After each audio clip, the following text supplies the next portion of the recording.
Hi friends, ఈరోజు మనము asset reconstruction companies గురించి తెలుసుకుందాం.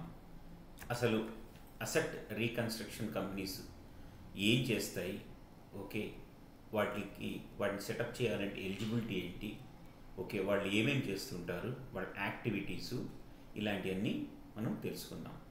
మీకు నా ప్రీవియస్ వీడియోస్లో చాలాసార్లు చెప్పాను, బ్యాంకు కస్టమరు.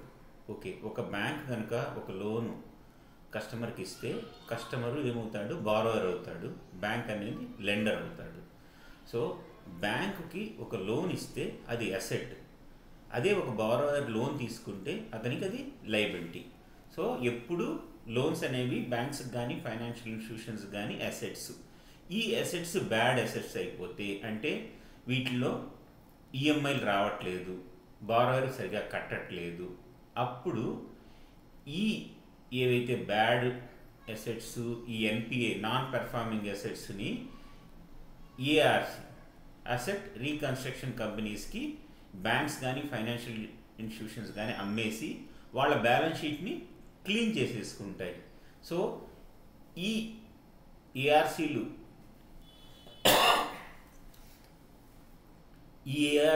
సెటప్ చేయాలంటే ఏం ఎలిజిబిలిటీ ఉంటుంది, వాళ్ళ యాక్టివిటీస్ ఏంటి అన్నది మనం ఈరోజు తెలుసుకుందాం. ఏదైనా సరే ఏఆర్సి వాళ్ళు కనుక ఏదైనా బ్యాంక్ యొక్క బ్యాడ్ కానీ ఎన్పిఏ అసెట్స్ కానీ కొనాలి అనుకుంటే వాళ్ళ వెబ్సైట్లో వీళ్ళని రిజిస్టర్ చేసుకోవాలి. దీనికంటే ముందు వీళ్ళు ఏఆర్సీలు రిజర్వ్ బ్యాంక్ ఆఫ్ ఇండియాలో రిజిస్టర్ చేసుకోవాలి. చేసుకున్న తర్వాతే వీళ్ళు సెక్యూరిటైజేషన్ కానీ అసెట్ రీకన్స్ట్రక్షన్ యాక్టివిటీస్ కానీ చెయ్యాలి. ఒక్కసారి వీళ్ళకి కమెంట్స్ అయితే 6 months, ఒకసారి బ్యాంక్ నుంచి కనుక సర్టిఫికేట్, ఆర్బీఐ నుంచి కనుక సర్టిఫికేట్ వస్తే వితిన్ 6 monthsలో వీళ్ళు బిజినెస్ని స్టార్ట్ చేయాలి. తర్వాత ఇదేదైతే సర్టిఫికేట్ ఉంటుందో అది ఎవ్రీ ఇయర్ రెన్యువల్ చేసుకోవాలి. 12 monthsకి ఒకసారి దీన్ని రెన్యువల్ చేసుకోవాలి ఏఆర్సీ. సో ఏఆర్సీ సెటప్ చేయాలంటే ఎంత అమౌంట్ ఉండాలి? 100 crores ఓన్ ఫండ్స్ ఉండాలి. ఈ ఓన్ ఫండ్స్ అనేవి వాళ్ళ సబ్సిడీస్ కానీ వాళ్ళ సేమ్ పేరుతో ఉన్న అదర్ కంపెనీస్లో కానీ ఉండొచ్చు. Okay, so own funds 100 crores ఉండాలి, అప్పుడే వాళ్ళు ఒక ఏఆర్సీని సెటప్ చేయగలరు. సో ఈ ఓన్ ఫండ్స్లో డిపాజిట్స్, ఈ ఏఆర్సీలు ఎవరి దగ్గర నుంచి కూడా డిపాజిట్స్ తీసుకోకూడదు. ఓకే, ఈ 100 crores ఏదైతే మనం ఫండ్ ఉండాలనుకున్నామో ఈ ఫండ్లో డిపాజిట్స్ ఎవరి దగ్గర తీసుకొని ఉండకూడదు. తర్వాత వీళ్ళు ఏదైనా సరే ఒక అప్రూవల్ వచ్చిన తర్వాత బోర్డ్ ఆఫ్ డైరెక్టర్స్ 90 days లోపల సర్టిఫికేట్ రిజిస్ట్రేషన్ అయిన తర్వాత వాళ్ళ పాలసీస్, వాళ్ళ గైడ్ లైన్స్ అన్నీ క్లియర్గా పబ్లిష్ చేయాలి. పబ్లిష్ చేసిన తర్వాతే వీళ్ళు వాళ్ళ యాక్టివిటీస్ అనేవి వాళ్ళు స్టార్ట్ చేయగలుగుతారు. సో వాల్యుయేషన్స్, ఈ ఫర్ ఎగ్జాంపుల్ ఒక బ్యాంకులో ఒక అసెట్ని కొనాలి అంటే వాటిని వాల్యుయేషన్ వేయటము, ఓకే, ఇలాంటివన్నీ చేయగలిగిన కెపాసిటీ వీళ్ళకు ఉండాలి. అసెట్ని రీకన్స్ట్రక్షన్ చేయటము, రీషెడ్యూలింగ్ చేయటము, ఇలాంటి కెపాసిటీలన్నీ వీళ్ళకు ఉండాలి. వీళ్ళకు ఒక బోర్డ్ ఆఫ్ డైరెక్టర్స్ ఉండాలి, వీళ్ళకు ఒక పాలసీ ఉండాలి. ఆ పాలసీలో ఎలా ఉన్నాయో దాని ప్రకారమే వీళ్ళు వాళ్ళ యొక్క యాక్టివిటీస్ని చేసుకుంటూ రావాలి. ఏదైనా డీవియేషన్స్ ఉంటే అది కంపల్సరీ బోర్డ్ ఆఫ్ డైరెక్టర్స్తో అప్రూవల్ చేయాలి.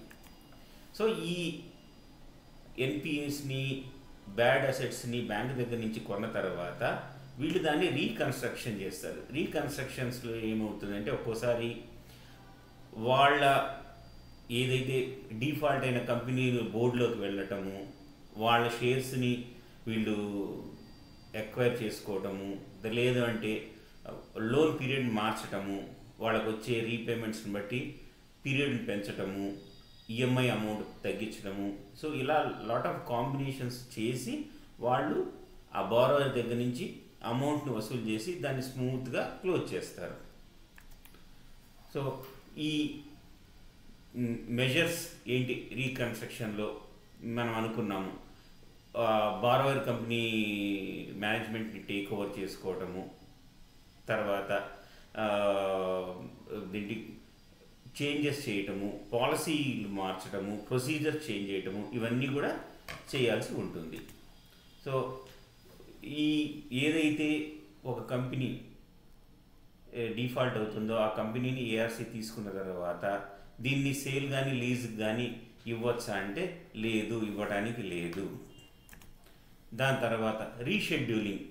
ఇప్పుడు ఒక లోన్ అనేది బ్యాడ్ డెట్ ఎందుకు అవుతుంది అంటే వాళ్ళకి అనుకున్న ఎక్స్పెక్టేషన్ ప్రకారం వాళ్ళకి సేల్స్ జరగకపోవడము, ప్రాఫిట్ రాకపోవడం వల్ల వీళ్ళు వాళ్ళ షెడ్యూల్ ప్రకారం బ్యాంక్ కానీ ఫైనాన్షియల్ ఇన్స్టిట్యూషన్ కానీ కట్టలేకపోతారు. కాబట్టి ఈ లోన్స్ అనేవి బ్యాడ్ కానీ ఎన్పిఏ కానీ అవుతాయి. సో ఈ రీషెడ్యూలింగ్లోకి వచ్చినప్పుడు ఏఆర్సీస్ ఏమవుతాయంటే వీటికి బ్యాంక్ నుంచి కొనుక్కున్న తర్వాత వీళ్ళు ఏం చేస్తారంటే మీ బిజినెస్ ప్లాన్ ఇవ్వండి, ప్రొజెక్షన్ అంటే మీకు ఫ్యూచర్లో మీకు పేమెంట్స్ ఎలా వస్తాయి దాన్ని అలైన్ చేస్తూ షెడ్యూల్ కూడా అంటే పీరియడ్ని పెంచడము, ఈఎంఐని తగ్గించడము, హాలిడే పీరియడ్ ఒక 6 months 7 months గ్యాప్ ఇవ్వటము. సో వాళ్ళ ప్లాన్ ప్రకారము ఏదైతే ఇవి ఏవైనా సరేనండి ఏఆర్సీ యొక్క బోర్డ్ ఆఫ్ డైరెక్టర్స్ ఒక కమిటీని అసైన్ చేసి ఈ యాక్టివిటీస్ చేయొచ్చు, లేదా ఒక డైరెక్టర్కి పవర్స్ ఇవ్వచ్చు, లేదా ఒక డిపార్ట్మెంట్కి ఇచ్చేసి ఈ రీషెడ్యూలింగ్ అనేది చేయించవచ్చు. So any deviation board of directors compulsory approval తీసుకోవాలి. ఈ ఏదైనా యాక్టివిటీ ఏఆర్సీ చేస్తుందో అది బోర్డ్ ఆఫ్ డైరెక్టర్స్ అనేది ఒక కమిటీ లాగా చేసి అని ఇవ్వచ్చు, ఒక డైరెక్టర్ కన్నా ఇవ్వచ్చు, లేదా ఒక ఫంక్షనాలిటీగానే ఇవ్వచ్చు. So enforcement of security interest. So ఇది ఎలాగా చెయ్యాలి అంటే creditors holding not less than 60% of outstanding borrowing average against 75. So ఈ క్రెడిటర్స్ ఏదైతే హోల్డింగ్ నాట్ లెస్ దెన్ 60% ఉంటుందో దీన్నే వాళ్ళు యూజ్ చేసుకోవాలి. తర్వాత వీళ్ళు either for its own use or resale sale conducted by the public.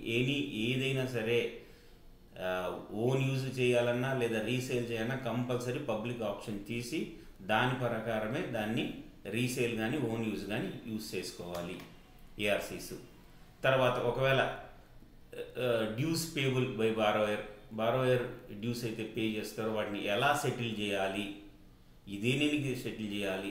For example మనము ఏఆర్సీలు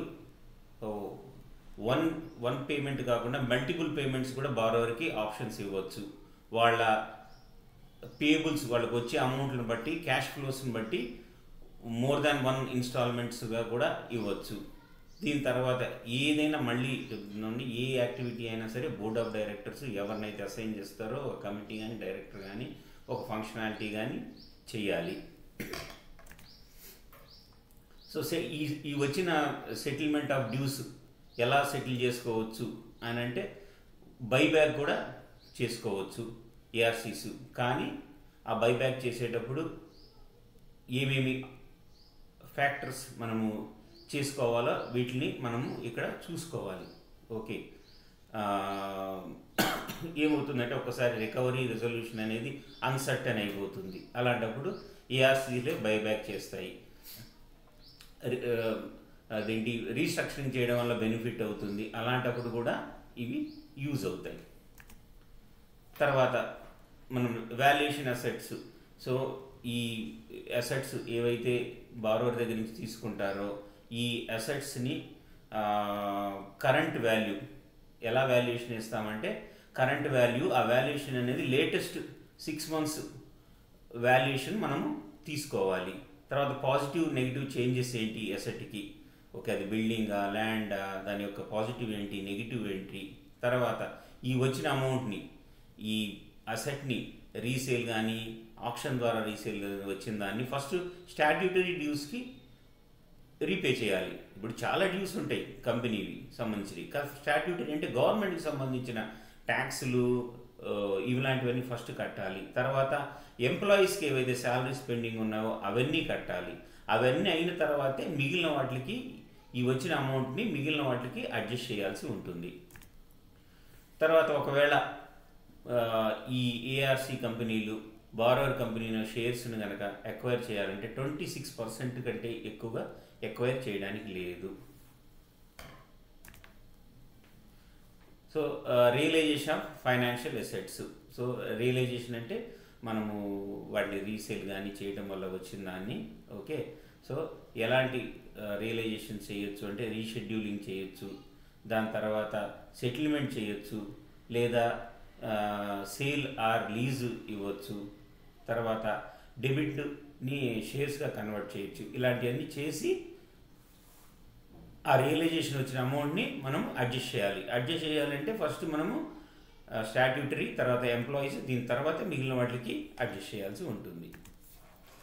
okay, realisation ఏదైతే ఒక ఏఆర్సి ఒక బారోవర్ని ఎక్వైర్ చేస్తారో అప్పుడు అది 5 years లోపల దీన్ని మొత్తాన్ని కంప్లీట్ చేయాలి. ఈ ప్రాసెస్ని కంప్లీట్ చేసేసేయాలి.